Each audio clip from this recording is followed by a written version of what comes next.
Materinya semua udah selesai ya?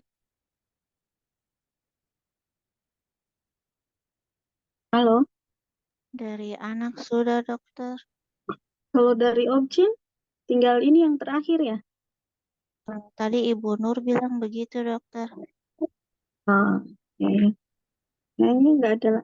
Pesertanya biasanya berapa orang sih? 30 berapa sih?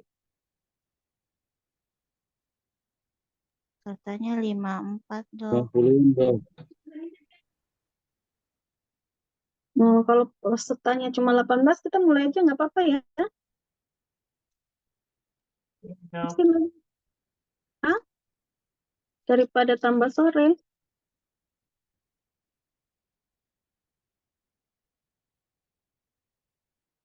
Ya dok, Assalamualaikum dokter. Silahkan dimulai dok.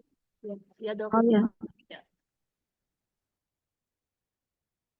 oke. Selamat siang, kita mulai saja untuk menghemat waktu.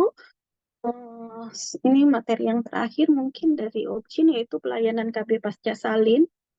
Jadi yang disebut dengan pelayanan KB Pasca Salin itu bisa sampai 12 bulan pertama pasca persalinan. Tapi eh, KB Pasca Salin ini ada KB Pasca apa? Pasca lepasnya plasenta dan KB yang dipasang 48 jam serta setelah 4 minggu juga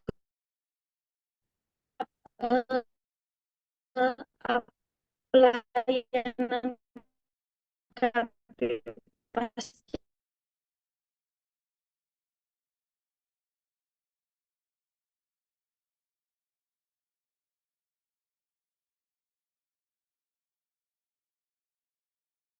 salin adalah upaya pencegahan kehamilan segera setelah melahir sehingga setiap keluarga dapat merencanakan kehamilan yang aman dan sehat. Dan ini 1 tahun pasca persalinan masih disebut dengan pelayanan KB pasca salin.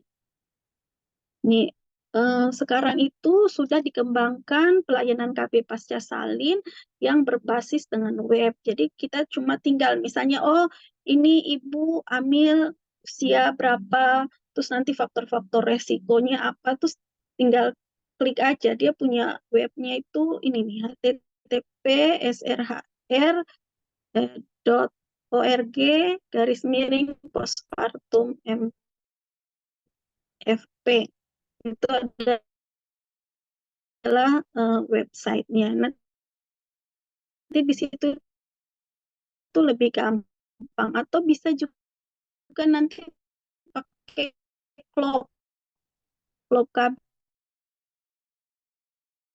itu bisa di-download nanti kita lihat, oh ibunya ini misalnya merokok.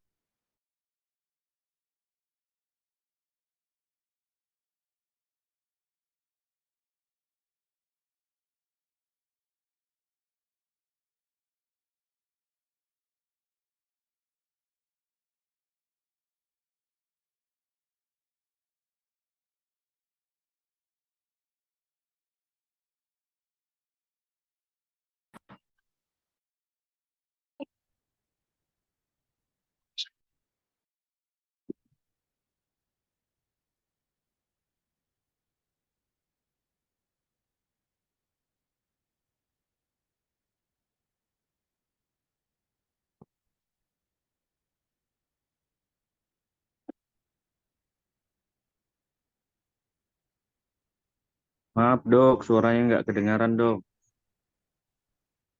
Memang saya lagi terlempar. Ini slide itu juga jadi hilang.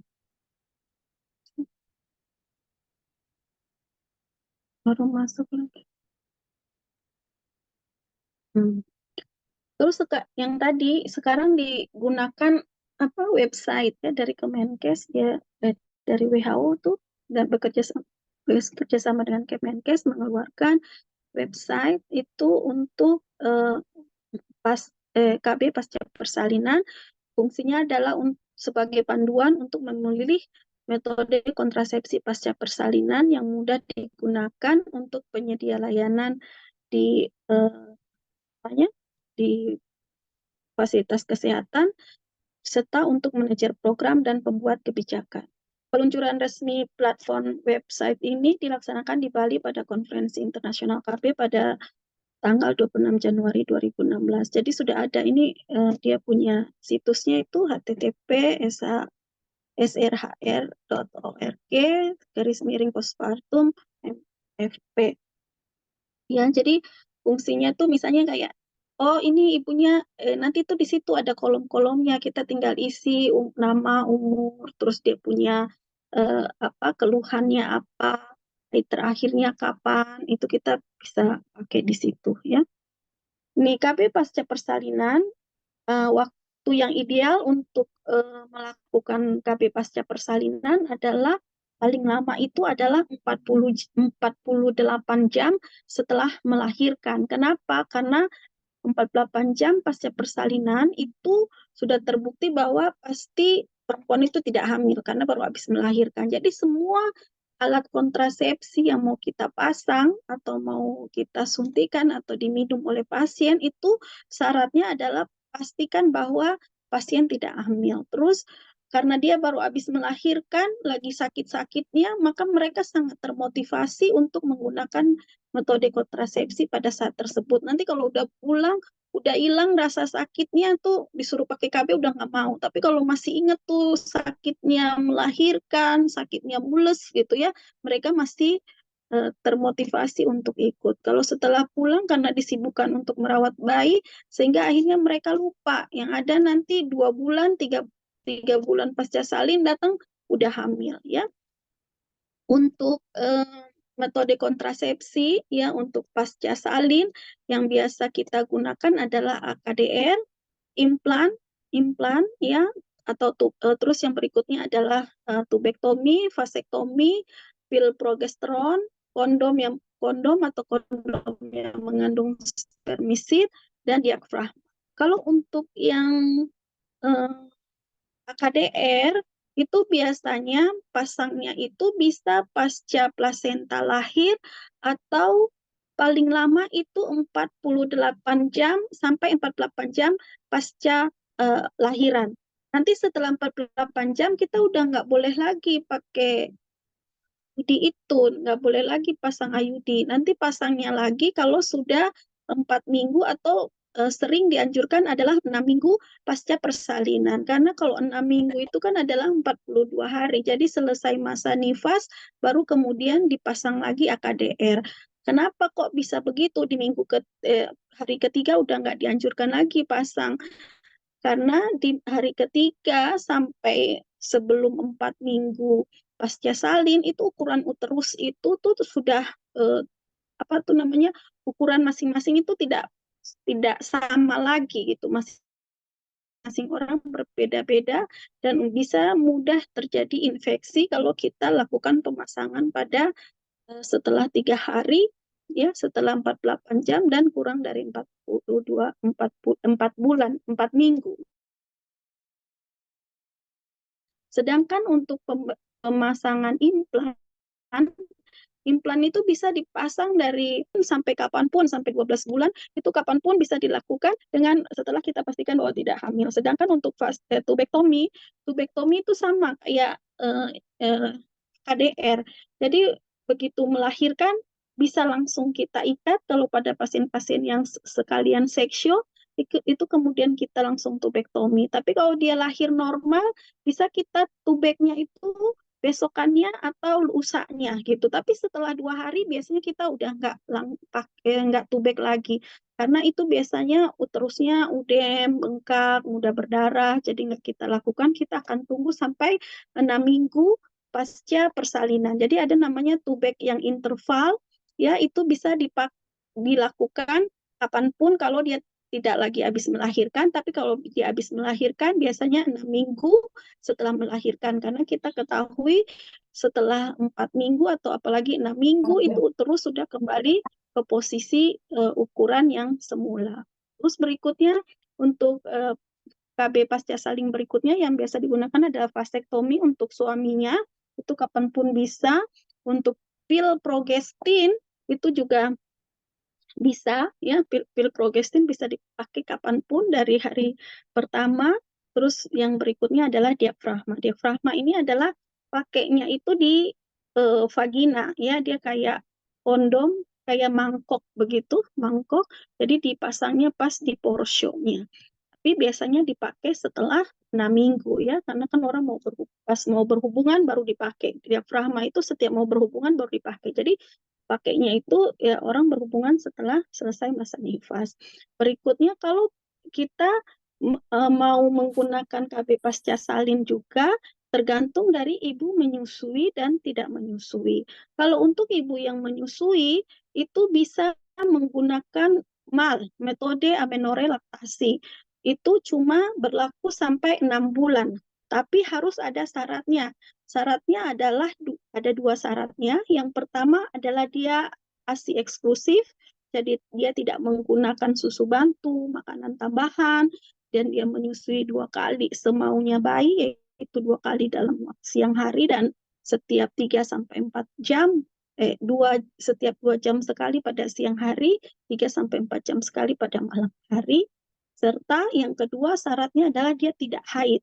Jadi kalau misalnya dia menyusui eksklusif dan dia tidak haid, bisa menggunakan metode amenorrhea laktasi ini. Tapi kalau misalnya dia tidak mens-mens, ya, dia tidak haid, tapi dia tidak menyusui eksklusif, itu tetap tidak boleh digunakan sebagai kontrasepsi. Atau dia menyusui eksklusif gitu, tapi dia sudah haid, itu juga tidak bisa. Jadi dia harus ada 2 syarat itu.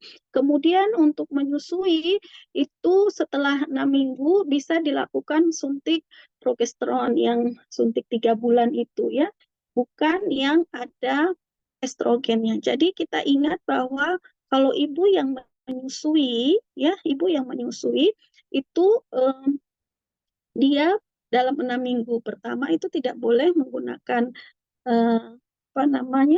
obat-obat yang suntik yang progesteron karena suntik yang estrogen, karena itu dapat menyebabkan pastinya itu menjadi berkurang gitu ya.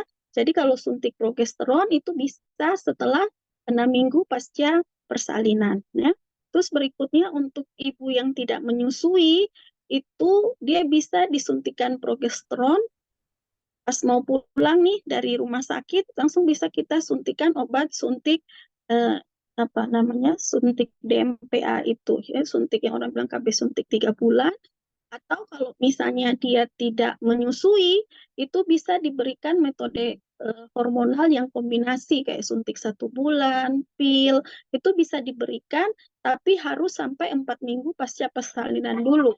Kalau ditanya kok yang estrogen harus sampai 4 minggu, tapi kalau cuma progesteron aja, dia bisa dari awal, karena ditakutkan hormon estrogen itu bisa menyebabkan masalah masalah di peredaran darah ibu, kelainan pada darah, menjadi tromboemboli dan segala macam kalau kita pakai estrogen pada awal-awal pasca persalinan. Jadi dianjurkan kalau dia tidak haid, kalau tidak menyusui, itu mulai pakainya dari mulai 4 minggu. Tapi kalau dia menyusui, itu 6 minggu baru boleh pakai KB hormon yang mengandung estrogen yang kombinasi tadi ya.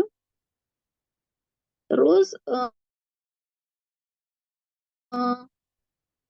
ini contoh misalnya kalau yang tadi itu penggunaan web tadi itu, mengapa suntik progesteron itu tidak boleh diberikan sebelum 6 minggu pasca persalinan pada ibu yang menyusui itu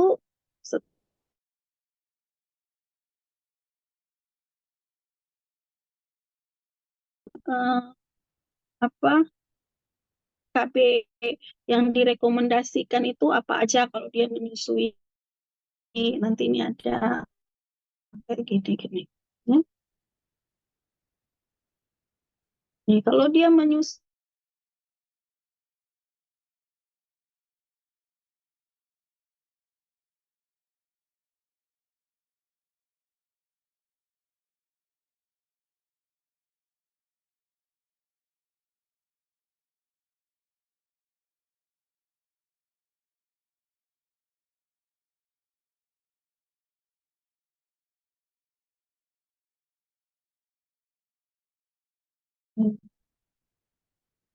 Ini kalau ternyata dia misalnya dia menyusui, itu nanti dianjurkan tidak boleh menggunakan apa namanya, tidak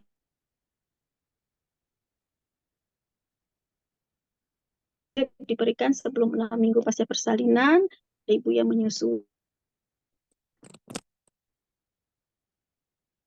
Bila kadar hormon DPA itu bisa terpajan ke bayinya, itu yang ditakutkan gitu. Tapi beberapa jurnal yang terbaru kalau kita belajar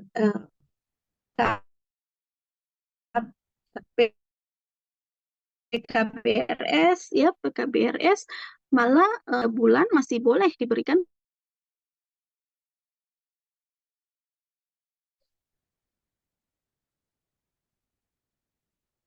Ini sorry ya, ini terkeluar terus nih. Benar.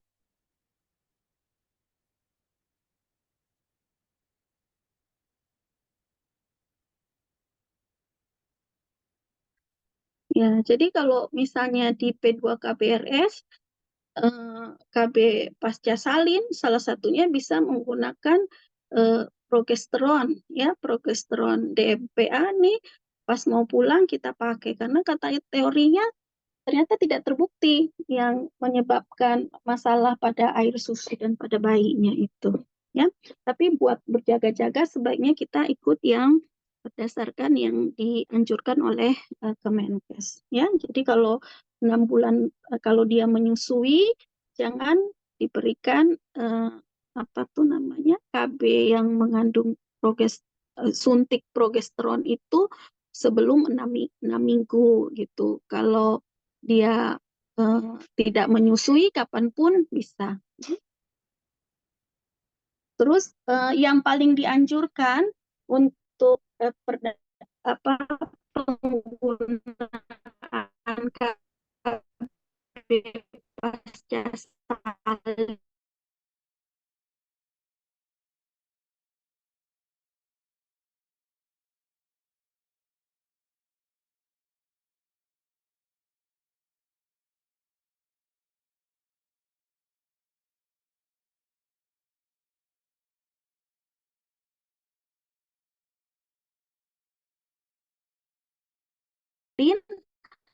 adalah metode kontrasepsi jangka panjang. Ada dua, yaitu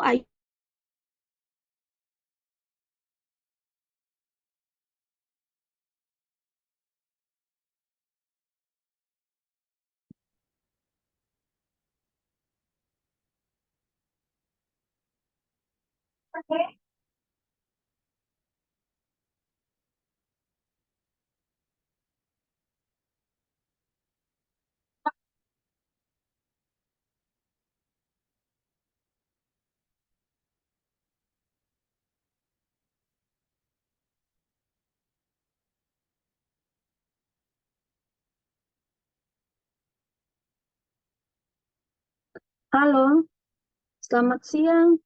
Ini saya terkeluar terus, saya nggak tahu dari tadi itu suara saya kedengeran nggak ya? Kedengaran, dokter.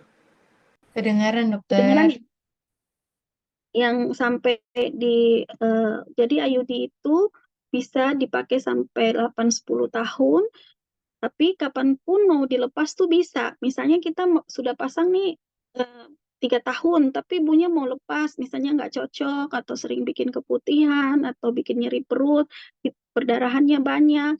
Pada saat haid dia mau lepas ya kapanpun kita bisa lepas. Itu paling lamanya kita pakai 10 tahun. Bagaimana cara pakai dari IUD? Jadi IUD itu AKDR CUT 380A ini adalah IUD-nya yang tidak menggunakan hormonal, yaitu berbentuk huruf T, kecil ukurannya, terbuat dari plastik. Kenapa dia bilang CUT 380? Karena dengan luasnya itu 380 mm persegi. Terus terdapat benang halus di bawah di ujungnya ini ya, fungsinya adalah sebagai kontrol atau indikator keberadaan IUD. Jadi kalau kita potong pada pasang IUD nanti disisain benangnya untuk mengontrol apakah IUD-nya masih ada apa tidak. Cara kerja dari IUD adalah untuk mencegah bertemunya ovum dan sperma dengan cara menghambat kemampuan sperma untuk fertilisasi. Jadi kalau misalnya KB yang hormonal, ya KB yang hormonal kan cara kerja mencegah kehamilannya itu adalah dengan mencegah terjadinya ovulasi, ya biar dia tidak ovulasi. Terus yang kedua mengentalkan sekret serviks, menipiskan dinding rahim, membuat silia-silia yang ada di tuba itu gerakannya melambat. Itu kalau yang hormonal begitu. Tapi kalau yang IUD dia enggak, dia itu kita tempatkan dia di dalam apa tuh namanya di dalam kafum uteri, sehingga karena itu merupakan benda asing, maka tubuh akan mengeluarkan makrofag, ya proses inflamasi terjadi mengeluarkan makrofag sehingga apabila koitus terus sperma masuk, tuh sperma itu kebanyakan akan ditangkap, ya ditangkap dan ditangkap oleh makrofag sehingga tidak bisa melewatinya.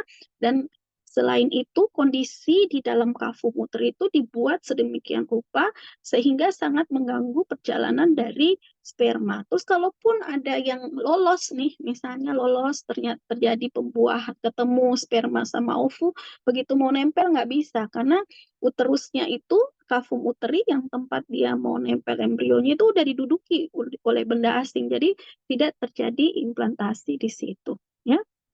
Kapan waktu pemasangan HKDR pasca plasenta ini pasca persalinan?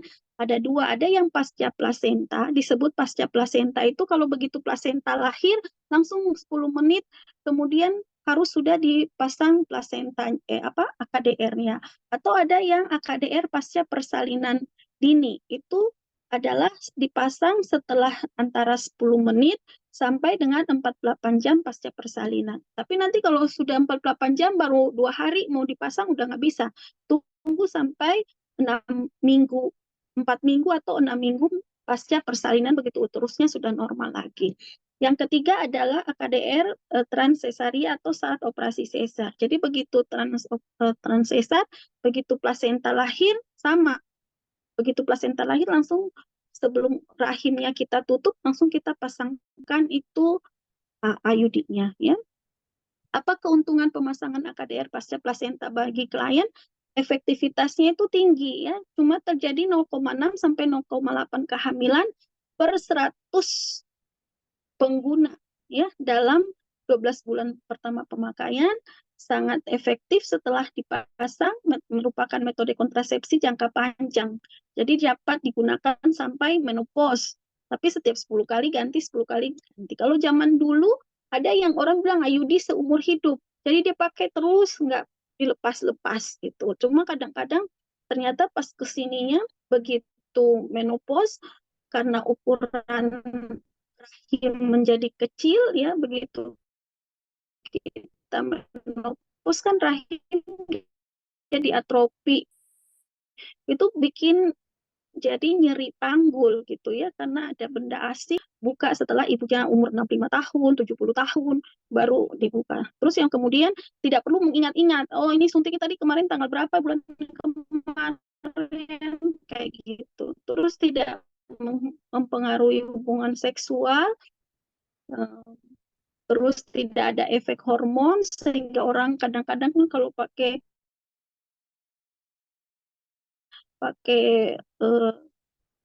yang ada hormon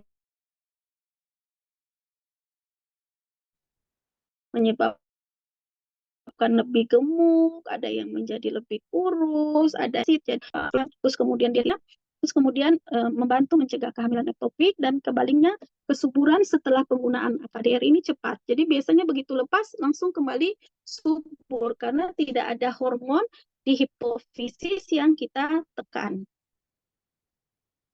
Slide keuntungan pemasangan AKDR pasca plasenta, yaitu untuk tenaga kesehatan, pemasangan mudah sesaat setelah plasenta keluar dari ostium uteri masih terbuka, dan klien masih bisa diajak kerjasama karena sensasi sakitnya tidak terlalu berat, ya, pada saat pemasangan AKDR.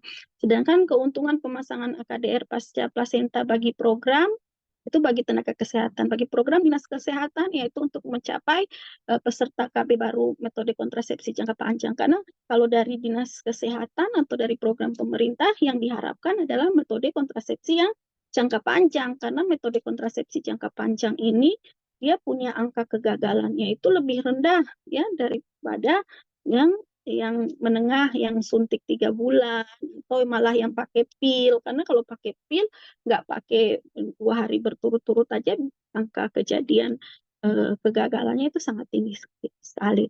Terus keuntungannya juga akan menurunkan angka unmet pregnancy atau kehamilan yang tidak menurunkan angka kehamilan yang tidak diinginkan dan meningkatkan rata-rata prevalence kontraseptif atau kontrasepsi. Jadi meningkatkan CPR-nya ya.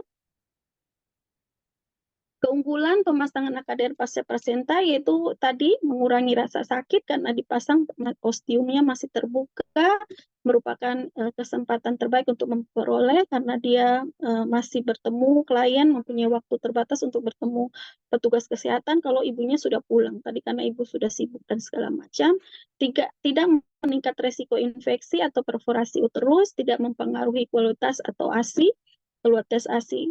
Terus mempunyai pilihan kontrasepsi bila klien belum dapat memutuskan apabila ingin menambah anak setelah melahirkan, aman digunakan untuk klien yang positif HIV.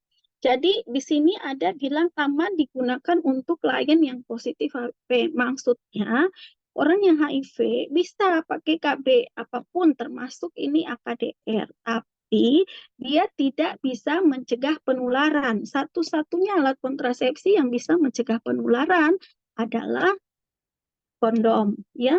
Jadi kalau misalnya dia pakai KB, pakai KB orang HIV bisa saja pakai IUD. Tapi kalau dia untuk mencegah penularan ke orang lain, ya orang lain harus menggunakan alat kontrasepsi yang lain. Misalnya pakai kondom, ya.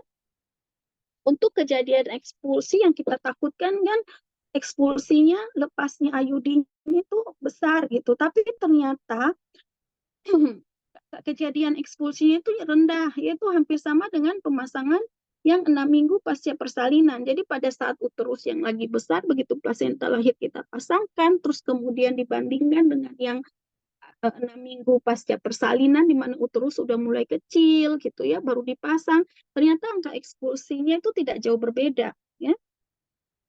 Sedangkan keterbatasannya adalah perubahan siklus haid, itu terutama 3 bulan sekali ya, itu menyebabkan haidnya itu menjadi lebih banyak. Jadi kalau misalnya menjadi banyak dan perutnya sakit pada saat haid, ada nyeri haid ya. Jadi dari awal itu waktu kita pasang, kita udah konseling ke pasien bahwa kalau pakai IUD ini kekurangannya mensnya banyak, terus kalau mens agak sakit perutnya pada awal-awal pemasangan. Jadi sehingga kalau misalnya pas waktu kejadian dia punya haidnya banyak gitu ya, sampai 10 hari banyak, terus perutnya kram gitu. Dia tidak langsung cepat-cepat minta dibuka karena dia langsung merasa oh ini pasti ada masalah. Tapi kalau kita udah konseling dari awal, dia tidak terlalu khawatir ya. Merasa nyeri dan kram perut 3-5 hari setelah itu kalau pas haid. Tapi begitu habis pasang, bisa saja beberapa orang itu ada nyeri perut 3-5 hari setelah pemasangan. Tapi rata-rata sih enggak ya. Tapi bisa saja terjadi. Bisa terjadi perforasi dinding uterus apabila suka dalam pemasangan. Terus dia tidak mencegah infeksi menular seksual, ya. Jadi misalnya masih bisa aja terjadi infeksi menular seksual seperti sifilis, gonore, itu bisa terjadi, ya. Tidak cocok pada wanita yang suka berganti-ganti pasangan, karena ini adalah benda asing. Meskipun dia tidak meningkatkan resiko infeksi, tapi kalau berganti pasangan juga akan meningkatkan resiko infeksi karena berganti-ganti pasangannya itu gitu. Tapi kalau dia nggak berganti-ganti pasangan, nggak meningkatkan resiko infeksi.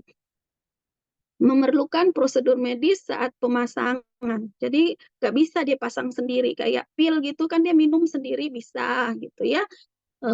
Kalau suntik ya bisa cuma pergi ke perawat, mau ke bidan, bisa pakai suntik. Tapi kalau ini harus orang yang mempunyai pelatihan khusus, baru bisa melakukan pemasangan IUD pasca salin ini. Ya. AKDR harus dilepas di fasilitas kesehatan dan AKDR dapat keluar dari uterus tanpa diketahui. Jadi kadang-kadang AKDR ini bisa ekspulsi, jadi bisa lepas. Kapan dia lepas? Bila perdarahannya sangat banyak, itu bisa menyebabkan AKDR ini lepas dari uterus ya. Apa kondisi yang tidak boleh digunakan AKDR ini pasca plasenta ini? Yang pertama adalah perdarahan pasca persalinan yang belum teratasi. Misalnya kita habis melahirkan, begitu plasenta lahir, tiba-tiba perdarahan, atoni dan segala macam, ya jangan pakailah itu plasentanya. Terus pada pasien-pasien dengan korioamnionitis, misalnya dia ketubannya bau hijau gitu ya, kala 2 lama, itu KPD lama gitu ya, jangan dipakailah itu IUD-nya ya. Jadi dia pakai kalau misalnya tidak ada tanda-tanda korioamniotis atau riwayat yang memungkinkan akan terjadi korioamnionitis. Misalnya kalau 2 lama tadi, terus KPD itu jangan dipakai. Atau ini tadi ya, ketuban pecah lebih dari 6 jam setelah memasuki persalinan, itu kalau KPD juga nggak boleh dipakai. Atau ada sepsis purpuralis, jadi dia demam kayak gitu pasca persalinan, jangan kita pakai ya. Adapun persiapan pemasangan AKDR pasca plasenta, jadi kita konselingnya itu pada saat ANC ya. Makanya kenapa ini masuk dalam materi ANC, karena untuk pasang ini jangan pas waktu habis melahirkan terus Bu langsung kita pasang IUD-nya ya. Enggak. Kita waktu dia ANC kita konseling, tanyakan dia mau pakai KB yang mana, dengan setelah kita memberikan penjelasan tentang kelebihan dan kekurangan daripada masing-masing alat kontrasepsi, nanti pasien yang memutuskan dia pakai yang mana. Ya, kita cuma menjelaskan, yang memutuskan adalah tetap klien itu gitu. Jadi kita konselingnya itu pada saat ANC waktu dia belum melahirkan. Terus konselingnya itu pakai metode khusus, kita nanti ada dia punya lembar konseling, terus harus melakukan pengisian informed consent. Ini bagaimana cara pemasangan AKDR pasca plasenta. Untuk AKDR pasca plasenta itu ada 2 cara ya. Ada yang menggunakan forceps Kelly yang panjang ya. Forceps Kelly yang panjang tuh kalau nih. Ini forcepsnya nih panjang gitu ya. Biasanya kan nggak sepanjang ini, mau pakai klem atau apa itu nggak sepanjang ini. Ini ada ovum klem itu dia panjang ya, sehingga bisa kita masukin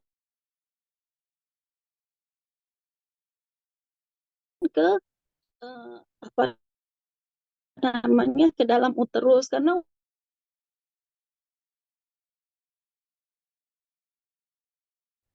terus yang lagi habis melahirkan itu kan dia panjang.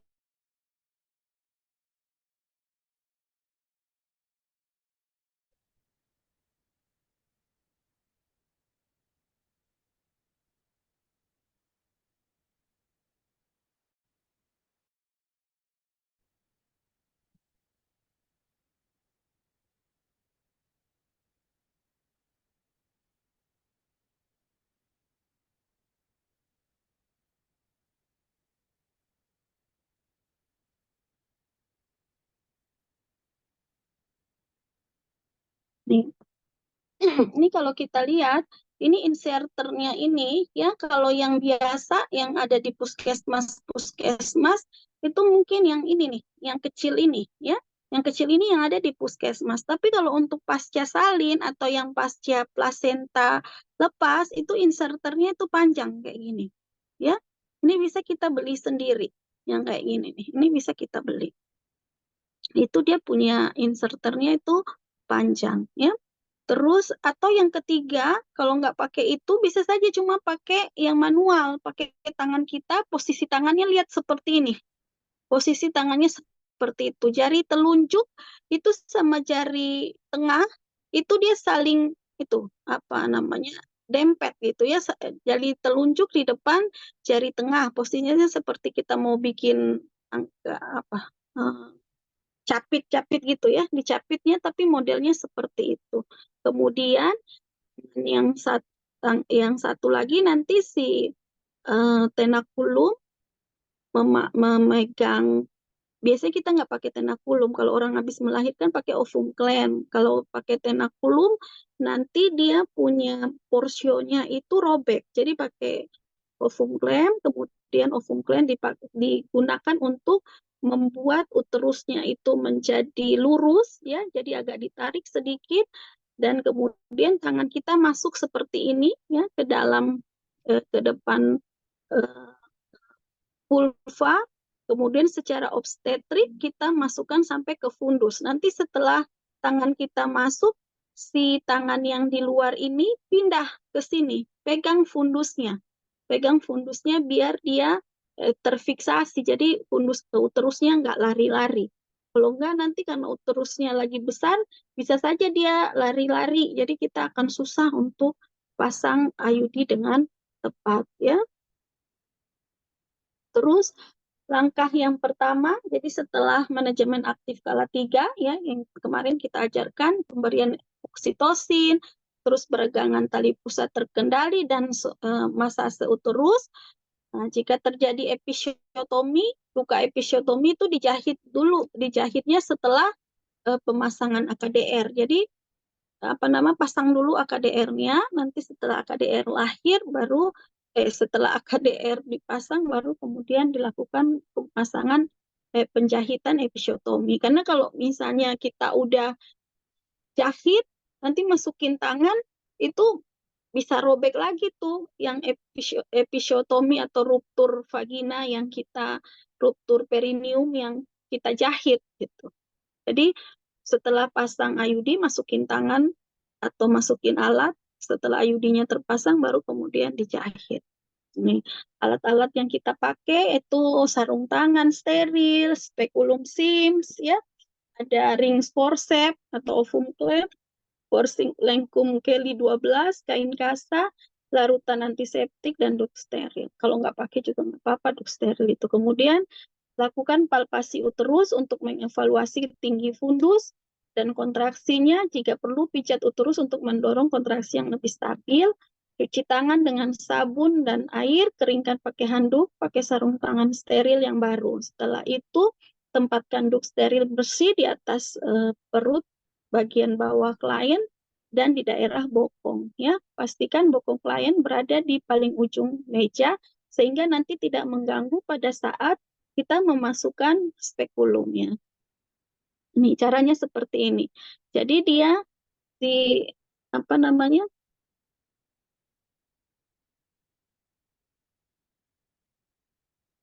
ini spekulum ini nih pantatnya itu di ujung. Kalau nanti pantatnya terlalu ke belakang meja nanti susah untuk kita masukin spekulumnya. Kemudian setelah kita masukin spekulum, vaginanya itu kan bisa kelihatan porsionya, serviksnya itu kita lihat, kemudian kita bersihkan dulu serviksnya dengan larutan antiseptik. Setelah itu porsionya dijepit di arah jarum jam 12 dengan ring forceps atau ovum clamp tadi ya. Kemudian kita jepit. Setelah itu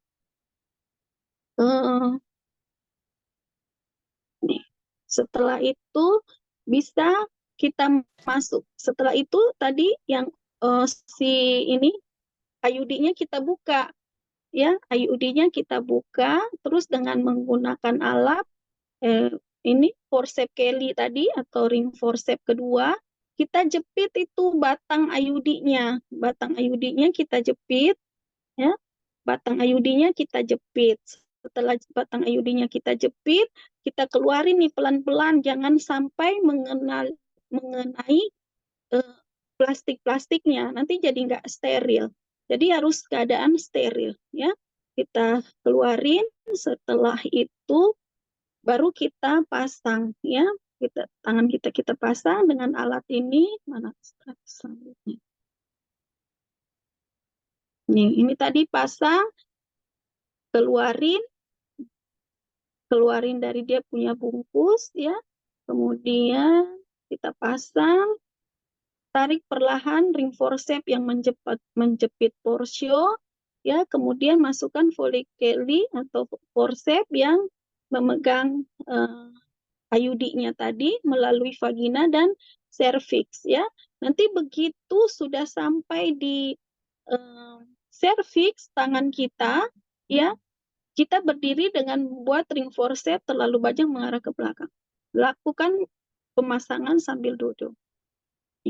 Jadi lakukan forceps, lepaskan forceps. Jadi tangan satu lagi ini ya, sambil duduk tuh tangan kita pegang, ya kalau orang tinggi mungkin bisa sambil duduk. Tapi kalau badannya kecil-kecil aja dia harus pegang fundusnya. Berdiri sambil pegang fundus ya, sambil alatnya itu didorong.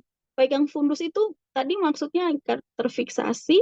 Yang kedua juga biar kita tahu sampai di mana kita harus mendorong ini itunya, gagangnya itu tadi, alatnya tadi. Kalau kita pakai alat bantu, ya pakai forceps tadi ya. Jadi setelah berdiri dengan tangan di perut untuk konfirmasi apakah ujung forceps itu telah mencapai fundus ya, tangan satu di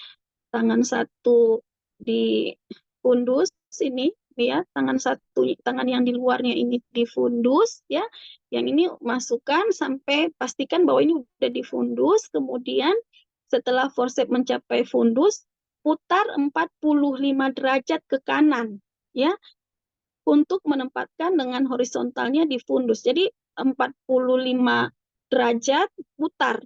Fungsi putarnya itu biar jangan sampai kalau kita tarik ke bawah langsung nanti IUD-nya turun lagi. Jadi kita putar 45 derajat, kemudian kita geser itu alatnya ke arah kanan atau ke arah kiri, baru kita keluarkan. Jangan langsung begitu sampai di atas, terus langsung tarik lagi. Nggak bisa. Begitu sampai di atas, buka klem yang lagi ngejepit itu IUD, ya, arahkan putar 45 derajat, setelah putar 45 derajat, tarik ke lateral ya, tarik ke lateral dulu baru turun. Jangan sampai di fundus langsung turun, itu enggak, tapi harus ke lateral dulu baru diturunkan.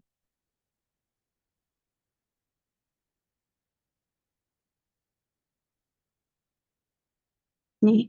Jadi lihat ya.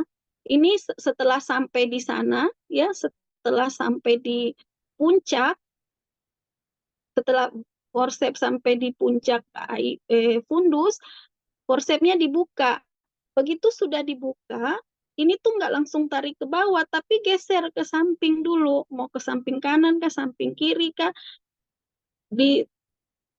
digeser dulu ke samping, ke lateral, baru kemudian yang setelah sampai di samping, baru ditarik ke bawah gitu ya. Dia punya cara. Jadi jangan sampai dari atas langsung turun, nggak boleh dari atas, tarik ke samping, baru turunkan ke bawah. Jadi sudah sampai di atas, dibuka dulu itu tadi forcepsnya, tarik forcepsnya diarahkan 45 derajat, terus digeser ke lateral, kemudian baru kita tarik.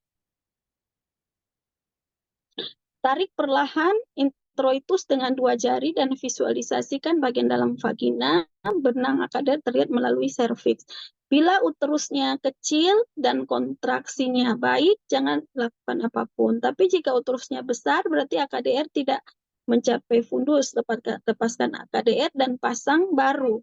Menggunakan forceps steril baru dan AKDR steril yang baru. Jadi kalau AKDR itu udah lepas, misalnya kita udah keluarin lewat porsio, atau misalnya posisinya nggak bagus, kita keluar, nggak bisa pasang ulang lagi. Harus buka KDR yang baru, yang masih steril. Setelah dia posisinya bagus, baru kita jahit robekan atau ruptur vaginanya. Kalau itu tadi pakai alat, ya ini pakai inserter ya. Pemasangan IUD pasca plasenta dengan menggunakan inserter panjang ini sama aja, pakai spekulum, jepit, porsio dengan ring forceps, kemudian pakai kayak gini nih ya, IUD-nya, kemudian kita masukkan ke dalam uterus ya, kemudian ke dalam uterus, nanti dia punya gagang itunya, setelah sampai di itu tangan kita pindah yang tadi pegang tenakulum atau pegang ring forceps itu masuk pegang di fundusnya. Jadi setelah sampai tangan kita berasa, oh ini udah mentok nih, udah sampai di fundus, kemudian kita lepaskan. Jadi begini ya, tarik inserternya. Kalau pakai inserter tinggal tarik. Tapi kalau nggak pakai inserter, misalnya tadi pakai alat, ovum clamp, atau tadi apa tuh, forceps clamp, atau pakai tangan, dia itu harus dimiringkan 45, baru digeser ke samping, baru ditarik ke bawah. Tapi kalau inserter bisa langsung ditarik, ya, masuk langsung ditarik, langsung potong benangnya. Untuk pemasangan IUD dengan tangan, ini yang pakai tangan, tangannya harus pakai sarung tangan yang panjang, ya. Kemudian ini masukin tangannya, posisi tangannya seperti ini nih. Posisi tangan seperti ini, ya. Yang dia dijepit di antara jari tengah dan jari telunjuk, ya. Jadi pegang di antara memegang batang vertikal di antara jari telunjuk dan jari tengah yang dominan. Kemudian masukkan tangan yang memegang AKDR ke dalam vagina sampai ke fundus. Jadi posisinya seperti ini ya. Kalau pada gambar nih kita lihat posisinya seperti ini sampai ke sini ya. Setelah sampai fundus, putar 45 derajat tangan pemegang AKDR ke kanan untuk memposisikan AKDR secara horizontal. Karena kan tadi dia tegak lurus, sekarang kita pegang 45 biar dia horizontal, baru kemudian setelah dia posisinya sudah horizontal, baru kita lepaskan tangan kita. Lepaskannya sama, ke lateral dulu, baru kita tarik.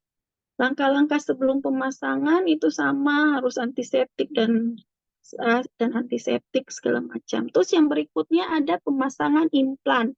Implan itu ada implan yang 2 batang dan ada implan yang 1 batang. Implan jenis implan itu ada yang 2 batang mengandung hormon levonorgestrel, yaitu efek hingga 4 tahun penggunaan. Tapi biasanya itu 3 tahun ya, yang selama ini kita anjurkan adalah yang pakainya 3 tahun untuk yang 2 batang. Kalau yang 1 batang biasanya itu bisa pakai sampai 2 tahun. Kalau yang 1 batang itu mengandung hormon, kalau yang 2 batang mengandung hormonnya levonorgestrel, kalau yang 1 batang mengandungnya hormon etonogestrel. Bedanya apa? Sebetulnya sama-sama progestin juga, cuma beda ini aja, beda apa? Beda molekulnya aja ya. Efeknya itu sampai dengan 2 tahun biasanya kalau yang 1 batang. Cara bekerjanya, karena ini adalah hormon, itu sama, dia adalah menekan terjadinya ovulasi, terus kemudian dia menyebabkan sekret dari lendir serviks itu menjadi lebih kental, sehingga susah sperma dan sel telur untuk bertemu. Keuntungannya adalah klien tidak perlu melakukan apapun setelah pemasangan implan. Dia dapat mencegah kehamilan dan efektif, sama-sama IUD, kurang dari 1 kehamilan per 100 pada tahun pertama. Ini juga merupakan metode kontrasepsi jangka panjang. Jadi jangka panjang itu ada 2, IUD dan implan. Tidak mengganggu hubungan seksual, tidak mempengaruhi kualitas dan volume ASI. Kesuburan juga bisa kembali setelah implan dilepasin. Terus dia berbeda sama IUD. IUD itu biasanya menyebabkan nyeri haid, apalagi pada 3 bulan pertama. Tapi pada implan biasanya dia mengurangi nyeri haid, karena pada pasien dengan implan biasanya darahnya itu nggak akan banyak. Ada beberapa orang yang menggunakan implan malah dia tidak haid sama sekali ya. Itu disebabkan karena hormon progestin tadi menyebabkan dinding endometriumnya menjadi tipis, jadi perdarahannya cuma sedikit-sedikit atau bahkan sampai tidak ada menstruasi. Jadi jumlah haid yang keluar juga sedikit sehingga akan mencegah terjadi anemia defisiensi besi ya. Keterbatasan, tidak ada pelindung terhadap infeksi menular seksual ya, membutuhkan tenaga kesehatan yang terlatih untuk memasang dan melepas ya, klien tidak dapat memulai dan menghentikan pemakaian implan secara mandiri. Jadi dia sama IUD sama-sama harus orang yang sudah pelatihan yang boleh memasang implan ini. Implan yang di BPKBN itu adalah implan yang 2 batang dengan 3 jenis trokar ya. Jadi ini yang perusahaan nih yang memproduksi apa namanya implan tuh banyak gitu ya. Jadi dia bikinlah bermacam-macam implan, ada yang pakai sayap. Jadi kalau mau apa namanya, ada yang pakai sayap, ada yang pakai pembatas. Jadi kalau mau masukin implan kedua, ada yang patahin sayap, ada yang cuma mendorong pembatas seperti itu. Ya, masing-masing beda-beda. Kalau yang di BKBN dia pakainya 3, yaitu ada implan yang pakai pendorong trokarnya itu diputar saat akan melepas implan, ada yang dipatahkan saat melepas implan, dan ada pendorong trokar yang diputar dan dipatahkan saat melepas implan. Tapi selain 3 ini sebetulnya di pasaran banyak gitu. Jadi kadang-kadang kalau kita mau ini ya, kalau kita beli, kalau ada pameran-pameran alat kontrasepsi nih, implan ya, khususnya implan tuh banyak. Jadi mereka begitu kita beli, misalnya kita beli banyak, udah diajarin sama mereka cara pasang punya mereka. Jadi masing-masing perusahaan itu dia punya bentuk, kadang-kadang bisa beda-beda. Yang saya tahu malah ada sekitar 5 ini ya, dia punya jenis ini. Ini ada pendorong, gambarnya ini adalah pendorong trokar yang diputar. Yang pertama itu diproduksi PT Triasa, terus yang Harsen itu trokarnya dipatahkan, pendorong trokar dipatahkan. Kalau yang PT Catur Dakwah itu pendorong trokar diputar dan dipatahkan. Apapun apa persiapannya untuk memulai menggunakan ini. Jadi setiap klien, sapa klien dengan hormat, periksa kembali rekam medis, dan lakukan penilaian lanjutan bila ada indikasi. Jelaskan pada klien apa yang akan dilakukan dan minta klien mengajukan pertanyaan kalau dia belum mengerti. Misalnya dia mau tanya efek sampingnya atau apa yang nggak boleh, apa yang harus dilakukan gitu ya. Misalnya setelah ini nggak boleh ngangkat-ngangkat dulu, lukanya nggak boleh kena air dulu, apa segala macam itu udah kita jelaskan. Tanyakan apakah klien alergi terhadap cairan antiseptik atau anestesi, minta klien untuk mencuci dan membilas lengannya. Jadi lengan yang akan kita pasang itu kita harus bilas dan cuci terlebih dahulu, baru minta pasien untuk naik ke meja periksa, kemudian letakkan kain yang bersih dan kering di bawah tangan klien dan tentukan tempat pemasangan pada bagian dalam lengan atas. Jadi biasanya kita gambar. Jadi kalau dokter sekalian lihat ini, ya, teman-teman lihat, ini di gambar itu mereka tuh gambar kayak gini loh. Jadi pakai cetakan gitu, nanti pakai titik-titik. Jadi pas waktu mau masukin itu kita udah tahu kita mau, kan biasanya disuruh bentuknya bentuk V ya. Kalau dulu waktu masih implannya 5 batang itu seperti kipas kita suruh pakainya. Masukinnya itu seperti kipas. Kalau sekarang karena cuma 2 batang ya bentuk V. Kalau yang pakai batang ya 1 lurus aja. Tapi kalau 2 batang ini arah kita untuk menusuk itu seperti huruf V ya. Setelah kita kasih tanda, baru gunakan kartu pola untuk membuat tanda pada tempat pemasangan kedua buah implan. Ya.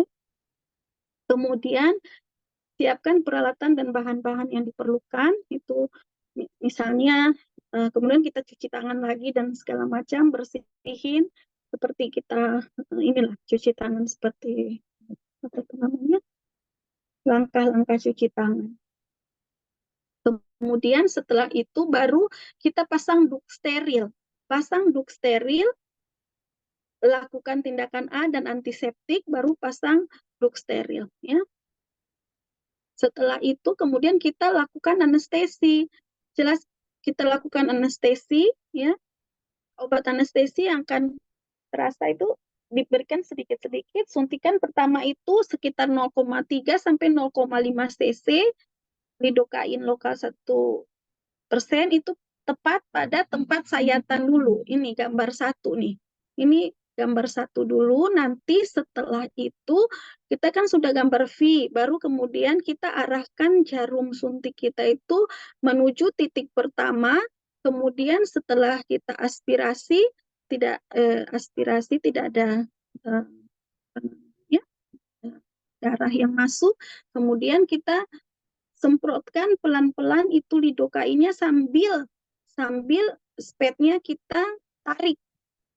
Kita semprot tapi sambil tarik spetnya. Kemudian kita ulangi lagi ke arah yang titik yang satunya lagi, ya. Teruskan penuh sampai kulit terlihat menggembung. Kita pastikan kulitnya terlihat menggembung, kemudian suntikan 1 cc sambil menarik jarum pelan-pelan di antara kedua batang implan yang akan dipasang, cabut jarum suntik dan taruh di tempat yang aman untuk menghindari kecelakaan tertusuk jarum. Ini terus kemudian setelah itu kita tekan tempat suntik agar obat anestesinya tersebar ke dalam jaringan. Setelah kita coba pakai pinset, nggak sakit, kemudian kita lakukan insisi untuk mengetahui apakah obat anestesi lakukan insisi, ya. Jadi setelah itu kita coba bisa pegang pakai pinset atau biasanya pakai pinset sih untuk menilai bahwa anestesi udah bekerja apa enggak. Biasanya itu setelah 2 menit baru efek anestesinya bekerja. Setelah itu baru kita lakukan buat titik aja. Sayatan itu cuma sekitar 2 mili dengan skapel. Itu dapat menggunakan trokar langsung ke lapisan.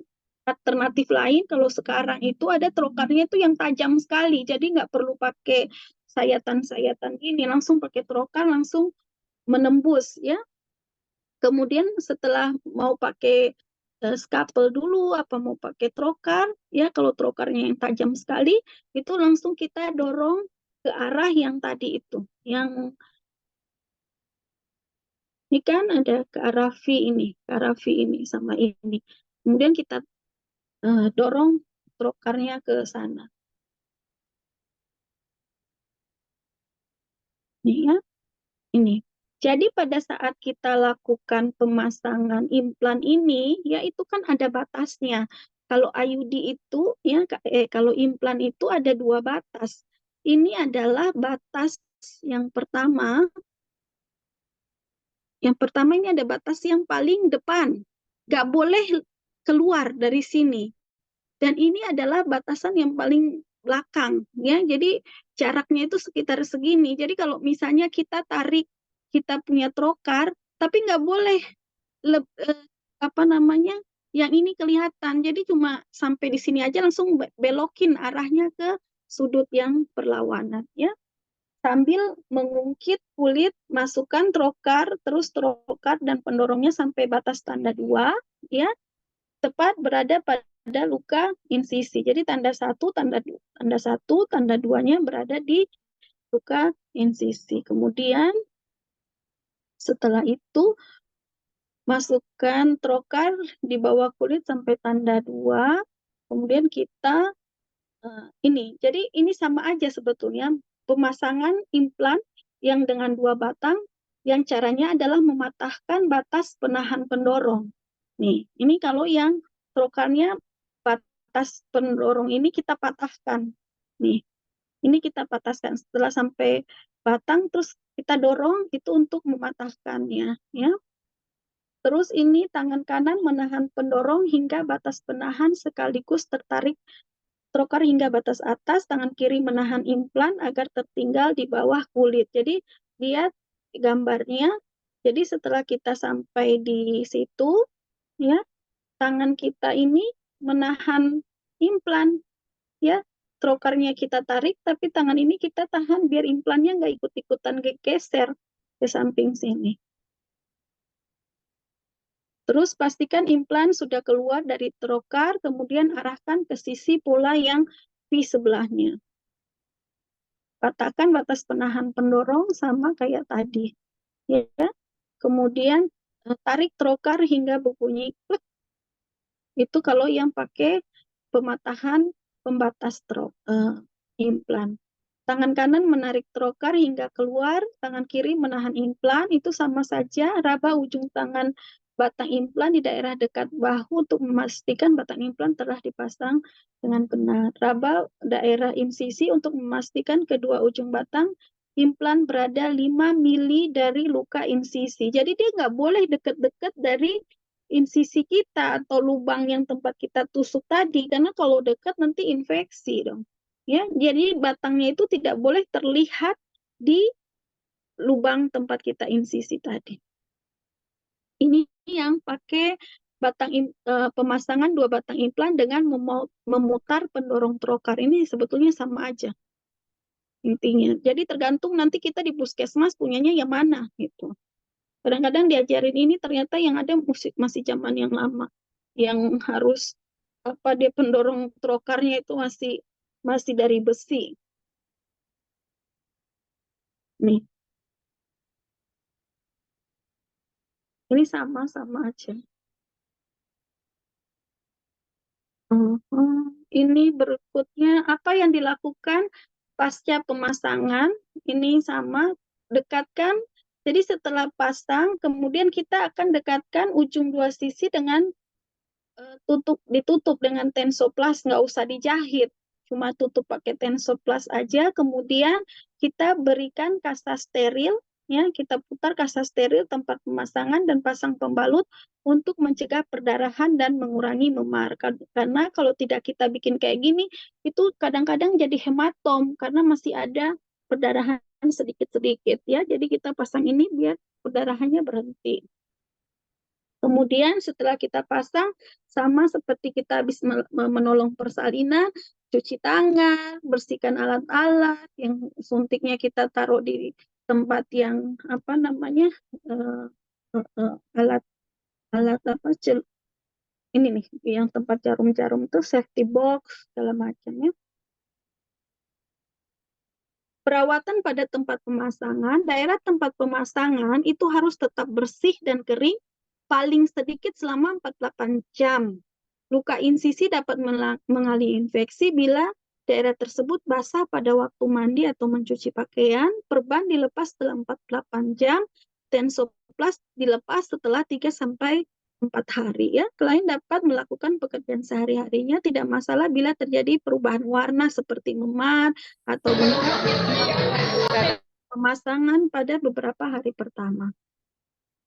Ini kalau ini untuk pencabutan. Kalau pencabutan AKDR itu pasang sebelum vagina untuk melihat porsio, usap vagina dan porsio dengan larutan antiseptik yaitu 2-3 kali, jepit benang dengan porsio. Ini gampang, ya. Kita cuma pakai spekulum terus kemudian kita jepit porsio lagi. Cuma jepit benang, ya, yang ada di vagina dengan klem. Yang susahnya itu kalau misalnya benangnya udah nggak ada. Kalau benangnya nggak ada, yang gambar yang pertama ini kita lihat karena dia adanya di luar, ya, cuma di vagina, itu klem itu cuma sampai di sini. Tapi kalau misalnya benangnya nggak ada, klemnya itu harus kita masukin sampai di sini untuk memegang batangnya. Jadi harus pakai aligator, ya, namanya aligator kayak buaya gitu, namanya buaya, kita sebut dengan aligator, tuh masukin sampai terus ke kafum uterinya, baru ditarik IUD-nya.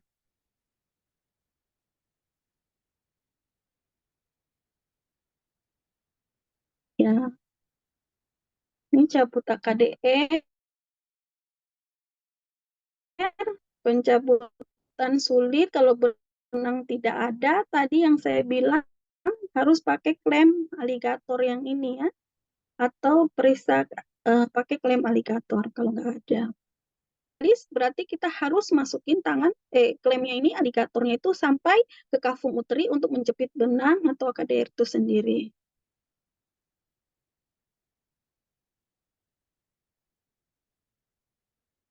Ini untuk mencabut implan. Kalau mencabut implan, susahnya itu kalau ibunya, kalau pemasangannya itu terlalu dalam, nanti cari, karena ini adalah alat kontrasepsi bawah kulit, AKBK, ya, alat kontrasepsi bawah kulit, betul-betul di bawah kulit, jangan sampai masuk ke lapisan lemak, karena kadang-kadang kita pasang ibunya masih kurus, nanti kalau ibunya udah gemuk, lemaknya udah tambah banyak, itu cari implannya udah susah gitu, ya. Itu bisa pakai, untuk mencabut bisa pakai yang standar, yaitu pakai lem biasa, atau yang paling sering kita pakai itu metode U. Itu jadi dia punya lem itu, ya, ujungnya itu bentuk U kayak gitu. Kalau kita lihat tuh yang kita sering pakai di rumah sakit atau di puskesmas tuh yang bentuknya U kayak gini, ya, itu yang sering kita pakai. Nih, untuk cara lepas sama, ibunya harus cuci tangan dulu, ya, pakai air mengalir, pakai sabun, kemudian persilakan klien berbaring dengan lengan yang diletakkan pada penyangga atau meja samping sehingga dapat tangannya lurus, kemudian letak kain-kain bersih di bawah lengan kain, terus raba kedua batang implan untuk menentukan lokasi, untuk menentukan tempat insisi. Jadi kalau kita udah lihat nih, seperti garis telunjuknya ada di sini, berarti kita insisinya itu berarti di bagian yang bisa keambil dua-duanya gitu. Berarti kita insisinya nanti di sini nih. Di sini kita lakukan insisi. Ya, jadi kita insisinya itu di sini. Kita lakukan insisi di situ. Nih, kemudian cuci tangan, langkah-langkahnya segala macam, kemudian kita pakai apa namanya, spet lagi untuk anestesi, ya, untuk anestesi. Setelah itu kita lakukan insisi, kita biarkan dulu sekitar 2 menit, ya, 2 menit sampai obat anestesinya bekerja, kemudian baru kita masukkan tadi lakukan insisi, ya, lakukan insisi, buat insisi sekitar 4 mili dengan skapel pada tempat insisi yang lama, atau sekitar lebih kurang 5 mili di bawah ujung dari batang implan yang paling dekat dengan tempat insisi yang lama. Kemudian tentukan batang implan yang mudah dicabut dan dorong sedekat mungkin ke arah muka insisi sampai ujung batang implan terlihat. Jadi kalau dia betul-betul di bawah kulit itu kita gampang geser-gesernya. Jadi setelah kita insisi, kita masukkan tadi klem U kita, ya, si tangan yang satunya lagi tuh ngedorong-dorong implan biar dekat dengan tempat insisi, sehingga tangan kalau yang ujung atasnya didorong, nanti kan ujung bawahnya makin turun. Nah, kalau makin turun baru tangan klem U-nya kita pegang untuk menjepit dia punya itunya. Jepit ujung batang implan dengan klem lengkung dan tarik keluar sampai mencapai tempat insisi, ya. Setelah batang implan tarik, bila tidak bisa tertarik, balikan klem. Jadi kita bisa gerak-gerakin 180 derajat gitu, ya. Jadi putar sampai dia lepas dari ujungnya. Atau kalau misalnya itu kita bisa pegang kayak gambar yang pertama ini, ya. Kita pegang, terus kalau misalnya dia bungkus oleh misalnya otot-otot atau jaringan-jaringan sikatrik dengan skapel yang tadi kita pakai untuk insisi, kita boleh tuh bebasin itu perlengketannya pelan-pelan agar bisa kita menarik dia punya implan.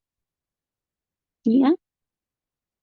Ini tadi sudah, setelah yang implan batang tarik pelan-pelan. Ulangi teknik yang sama untuk mencabut batang implan lainnya. Kemudian setelah lepas, tutup pakai plester lagi, kemudian pasang perban sama kayak kita itu. Nih.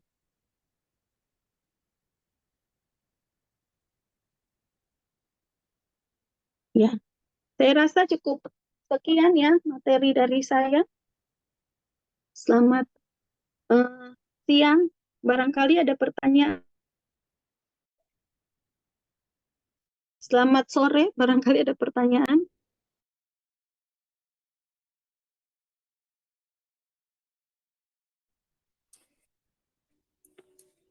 Bapak Ibu, demikian materi yang diberikan oleh Dr. Novi. Materi ini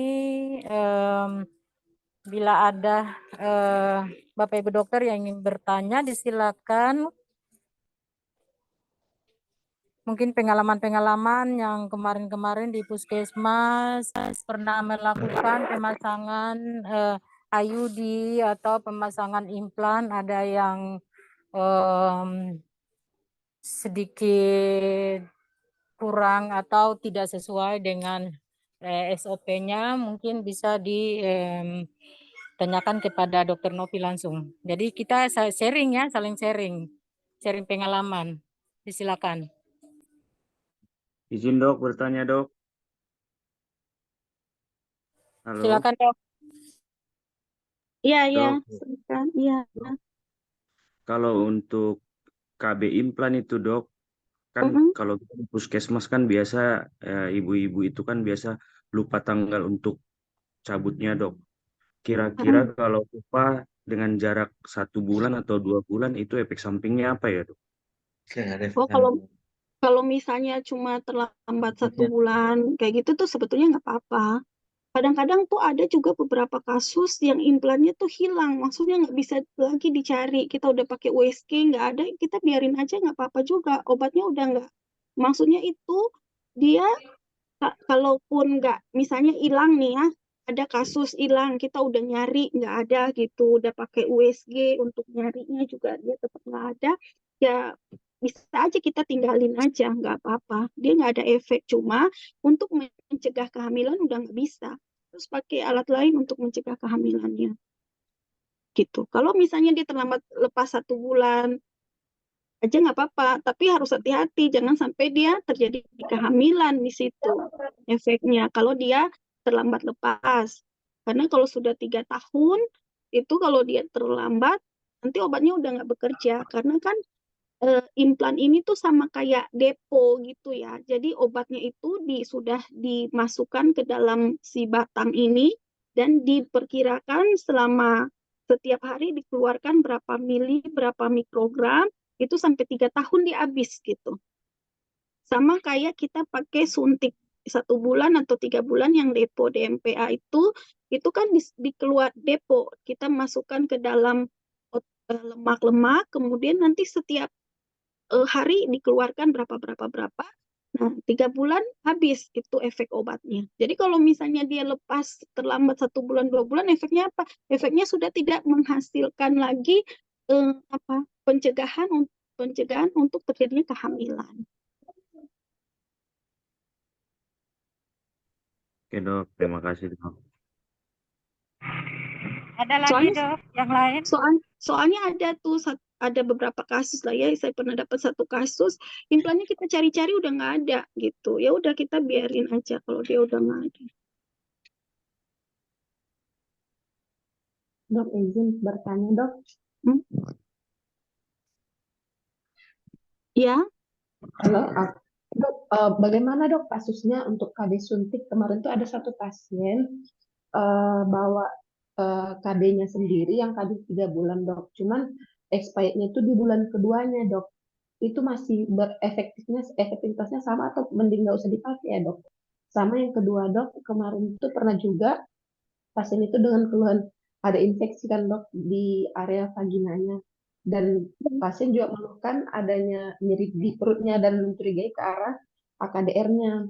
Saat itu saya masih koas dok, jadi kurang tahu saat itu kan penanggulangannya bagaimana. Yang kasus begitu apa langsung dikeluarkan KDR-nya atau boleh dengan diberikan obat-obatan antibiotik dulu, Dok? Terima kasih, Dok. Kalau ada tanda-tanda infeksi, ya, kalau ada tanda-tanda infeksi pada apa tuh namanya, pada pasien itu kita nggak boleh pasang AKDR. Dan kalau ada tanda-tanda infeksi, AKDR-nya harus dilepas. Misalnya dia keputihan, purulen, keputihannya, nyeri perut, demam, itu IUD-nya dilepas. Karena dia adalah sumber infeksinya. Tapi kalau cuma keputihan aja gitu ya, nggak ada demam, nggak ada apa, terus nggak ada nyeri perut, ya biarin aja, obatin aja dulu. Kalau misalnya tetap masih berulang, dia punya keputihan, ya baru kita lepas. Tapi kalau misalnya murni nyata tanda-tanda infeksinya, PID-nya nyata, demam, nyeri perut, terus keluar sekret yang mukopurulen dari porsio-nya, nah itu harus lepas. Oh, terus tadi gimana? Jadi kalau misalnya kita pakai alat kontrasepsi itu expire-nya misalnya IUD nih ya. IUD ini kan kita mau pasang nih, misalnya IUD. Kita mau pasang kan 10 tahun misalnya. Tapi expire-nya ini 1 tahun ke depan. Itu dihitung expire itu pada saat dia pakai gitu. Jadi kalau misalnya dia pakai misalnya expire tahun 2024 gitu. Dia sekarang pakai 2023. Dia nggak apa-apa, pakai terus sampai 10 tahun ke depan. Tapi kalau sudah di tahun 2024, dia nggak boleh pakai lagi gitu. Jadi dia nggak boleh pasang, tapi misalnya IUD-nya sampai 2024. Meskipun nanti dia pasang 10 tahun ke depan sampai tahun berapa tuh namanya? Sampai tahun kalau 2013 ya 2023 2023 nggak apa-apa gitu. Karena expirednya itu dihitung begitu pas kita masukin. Oh, berarti berlaku sama juga berlakunya sama yang suntik yang Ya, 3 bulan, Dok? suntik ya. Yang penting waktu kita suntikin dia nggak expire. Oh, oke, Dok. Baik, Dokter. Ya, Dok, makasih, Dok. Ada lagi Bapak Ibu dokter? Izin Bu, Dok, saya izin Nah, bertanya. ya. Dok, selamat siang, Dok. Saya Dokter Tesya dari Puskesmas Siwa 5 Kabupaten Kepulauan Aru. Izin bertanya, Dokter. Saya beberapa kali dapat pasien itu yang suntik KB 3 bulan, Dok. Nah, jadi biasanya itu pertanyaan, saya ingin bertanya aja sih, konsul aja, Dok. Kalau misalnya pasiennya sudah stop pakai KB suntik 3 bulan, itu kan biasanya ada beberapa yang setelah itu tidak menstruasi. Nah, itu biasanya mereka tidak menstruasi berapa lama baru saya bisa pikir, oh ini mungkin bukan karena masih efek samping penggunaan KB-nya, tapi karena mengarah ke penyebab lain. Karena beberapa itu kayak begitu, dokter. Terus yang kedua, Dok, pertanyaan kedua, ini juga terkait KB suntik 3 bulan. Saya pernah baca mengatakan KB suntik 3 bulan hanya boleh dipakai maksimal 2 tahun. Sedangkan kasus di tempat saya itu kebanyakan pakai sampai 5, 6, 7, ada yang sampai 10 tahun, dokter. Pas saya edukasikan untuk ganti dengan KB yang lain, mereka tidak mau, mereka enggan. Nah, sekiranya kira-kira efek samping apa yang paling membahayakan dari penggunaan KB suntik 3 bulan yang terlalu lama, sehingga bisa saya edukasikan kembali ke pasien untuk mengganti dengan cara KB yang lain. Terima kasih, Dok. Jadi kalau misalnya kita pakai tadi yang pertama apa tadi? Oh ya, jadi ada beberapa literatur yang mengatakan bahwa efek samping kontrasepsi, efek dari kontrasepsi itu bisa bertahan sampai 1 tahun setelah penggunaan, paling lama 1 tahun setelah penggunaan. Jadi masing-masing orang tuh berbeda-beda. Ada yang begitu selesai langsung pulih masa kesuburannya. Ada yang 3 bulan, ada yang ke 6 bulan. Paling lama itu bisa sampai 1 tahun. Itu. Terus yang kedua,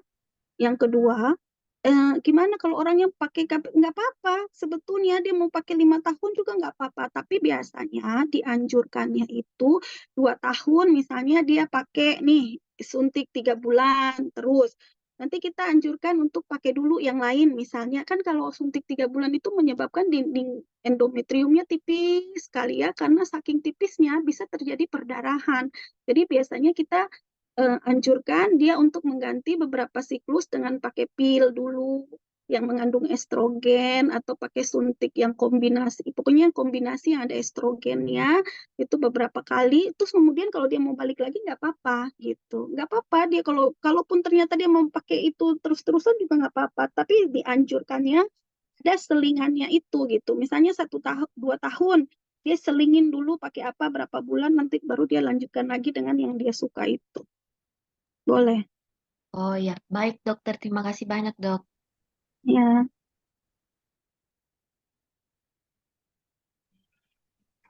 Ada lagi, Bapak Ibu?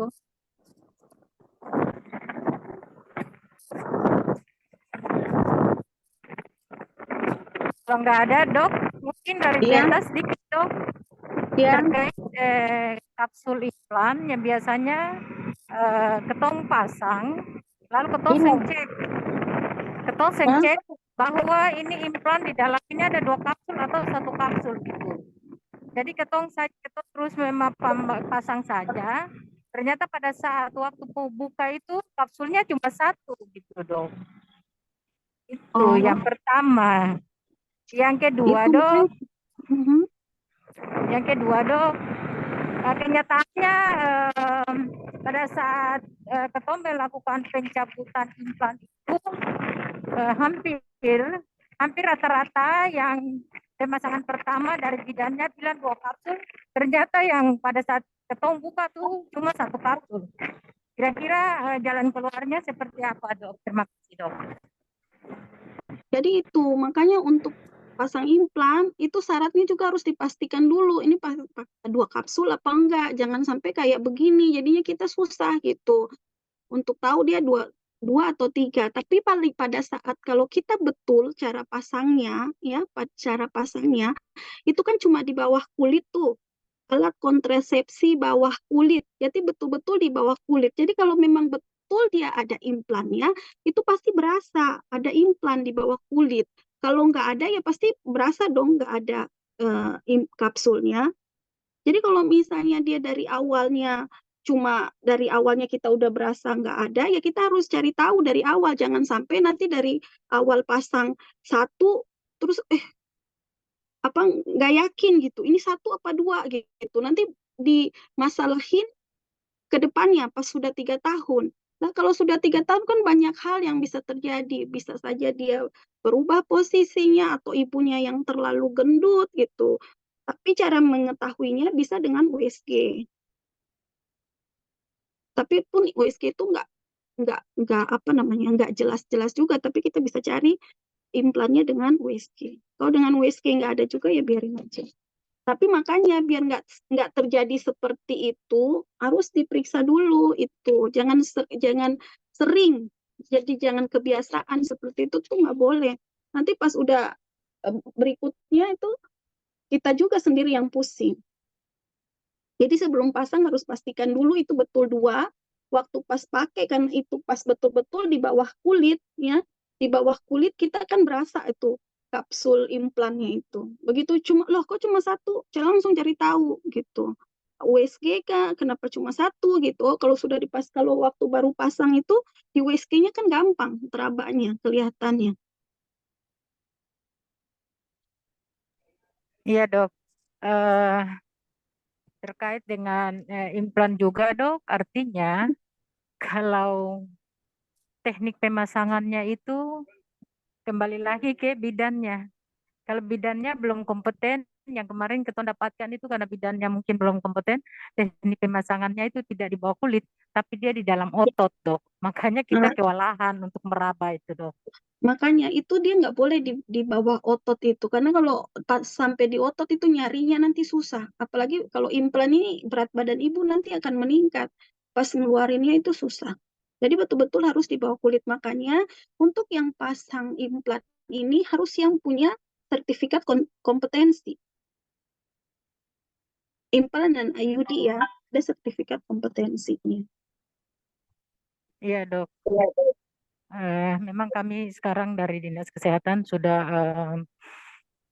merujuk ke sana, Dok. Artinya kalau pada saat bidan atau eh, dokter mau melakukan pemasangan implan atau KB lain, itu biasanya kami minta bersertifikat karena itu Iya, sesuai betul. standar, Dok. Iya, Dok.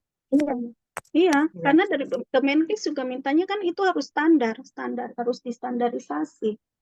iya, Dok. Jangan bikin susah nantinya kalau dia pasangnya di otot itu jangankan bidan, kita aja dokter kandungan bukannya susah. Iya, Dok, memang. Pokoknya sangat susah kemarin, makanya sampai ada dokter Ray dengan dokter Iren, kita pun pending saja karena terlalu, ketong sudah obrak-abrik terlalu jauh. Akhirnya kata dokter sudah tutup saja dulu, nanti ketong pasiennya terujuk untuk USG atau foto ronsen, baru ketong bisa buka yang lain. Makasih, Iya, Dok, atas jawabannya, Dok. ya. Oke, selamat sore. Saya kembalikan lagi ke Bu Nur. Bu Nur, mana ya, Ya, Bu Nur apa? ya. Siap, Dok. Terima kasih Dokter Novi atas materi yang sudah diberikan pada siang sampai sore hari ini. Mudah-mudahan Bapak Ibu dokter dapat menyimak dengan baik dan dapat melaksanakan di pelayanan puskesmas atau di rumah sakit sesuai dengan standar yang sudah ditentukan. Dan semoga pelatihan ini walaupun cuma USG sangat bermanfaat, dan insya Allah kalau ada pelatihan-pelatihan terkait dengan kontrasepsi mungkin Bapak Ibu dokter kita undang untuk mengikuti supaya mendapat sertifikat. Demikian Dokter Novi, terima kasih banyak atas waktunya, Dok. Ya, selamat siang. Selamat sore, Bu. Ya, Semuanya, sama-sama. selamat sore. Ya, silakan Dok.